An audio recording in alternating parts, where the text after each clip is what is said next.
Nació en Río de Janeiro el 5 de marzo de 1887 y murió también en Río de Janeiro el 17 de noviembre de 1959 a la edad de 72 años.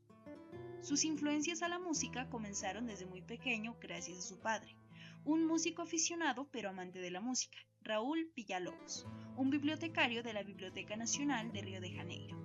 El primer maestro de Heitor Villalobos se podría decir que fue su propio padre, ya que le enseñó a tocar el violonchelo y este se convirtió en su instrumento favorito. Aunque admirado también por la música popular y teniendo en cuenta el color tan especial que le daba a sus obras, aprendió a tocar guitarra y tuvo una gran facilidad para improvisar. En 1899, tras la muerte de su padre, su familia atravesó grandes dificultades económicas, que hizo que le tocara ganarse la vida tocando con el violonchelo y la guitarra, y ocasionalmente fue intérprete también de clarinete y piano, acompañado con otros músicos y tocando en cafés de su ciudad natal. Una de sus fascinaciones era interpretar los choros, una música popular típica de Brasil.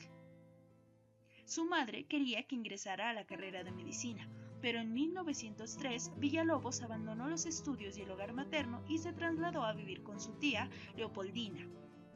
En esa época obtuvo ingresos gracias a su trabajo como violonchelista en el Teatro Recreio y en el Cine Odeón y en varios hoteles. En 1905 decide salir de casa y viaja a las regiones del noreste de Brasil, recogiendo durante su camino auténticas canciones tradicionales. Sus viajes continuaron durante sus 8 años siguientes, recorriendo el norte, los bordes del Amazonas y los estados del centro y sur del Brasil. En 1913 regresó a Río de Janeiro y conoció a la pianista Lucília, donde en ese mismo año contraen matrimonio. Entre 1910 y 1920 fueron años de mucha creatividad, alcanzando ya entre 1916 más de 100 obras compuestas y presentándolas en Río de Janeiro, lo que llamó mucho la atención del público. Fue descubierto por Dariusz Milhaud, quien llevó al gran pianista polaco Artur Rubinstein al Cine Odeón, donde tocaba Villalobos el violonchelo para películas de cine mudo. Dariusz, fascinado por la música de Villalobos, Rubinstein divulgó su obra por todo el mundo y sensibilizó a los magnates brasileños para que financiaran los viajes de este compositor a París. Entre 1922 y 1930 logró trasladarse a París, becado por el gobierno brasileño. Allí estudió la música europea contemporánea. Asimiló elementos del estilo neoclásico, entonces de moda en Francia, a través de la influencia de Stravinsky y Satie. Los círculos vanguardistas de la capital francesa quedaron entusiasmados por su obra, que incorporaba de forma novedosa elementos indígenas de la música brasileña. Logró publicar su música en la afamada editorial de Max Esching. En esta época comenzó a componer sus choros, una serie de 14 obras para distintas agrupaciones de instrumentos cuya influencia procede de un tipo de composición musical brasileña propia de zonas urbanas. Cuando regresó, en 1930, realizó una labor pedagógica y de divulgación musical muy intensa. Ejerció un rol predominante en el desarrollo de la vida musical de su país. Desarrolló la enseñanza musical, creó coros y orquestas. También organizó conciertos. Como no podía ser de otra manera, esos conciertos contenían una gran cantidad e influencia de la música francesa. En 1931 fue nombrado director de Educación Musical de la Enseñanza Pública de Río de Janeiro. En 1932 se le encomendó el programa musical de educación del país, por lo que gran parte de sus composiciones de esta época son partituras para niños. En 1936 participó en el Congreso de Educación Musical de Praga y ese mismo año, tras separarse de su mujer, comenzó una relación amorosa con Arminda. A partir de la década de 1940 fue para él un periodo de triunfo internacional. En 1942, Villalobos estableció un conservatorio con apoyo del Estado y 3 años más tarde fundó la Academia Brasileña de Música. Villalobos hizo un viaje también a los Estados Unidos para llevar a cabo sus obras, ganando elogios de la crítica e incluso un cierto éxito popular.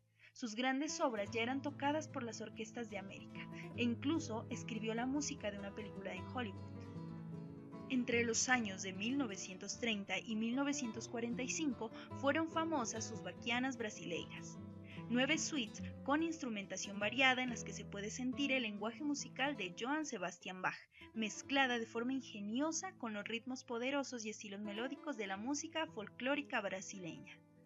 Entre las obras más populares de Villalobos está la Baquiana número 5, es una de las más conocidas, escrita para voz y 8 violonchelos. No es infrecuente que sea interpretada en muchas otras combinaciones instrumentales. Se puede citar la música para guitarra como los preludios, estudios y los choros, entre los que el choro número 1 es muy popular. Además, también escribió óperas, ballets, sinfonías, conciertos, música de cámara, obras para piano y canciones. Para orquesta compuso 12 sinfonías, 10 poemas sinfónicos, 5 conciertos para piano y orquesta y otros 3 para arpa, guitarra y armónica. Su música de cámara incluye también 17 cuartetos de cuerda. En 1948 su salud comenzó a deteriorarse.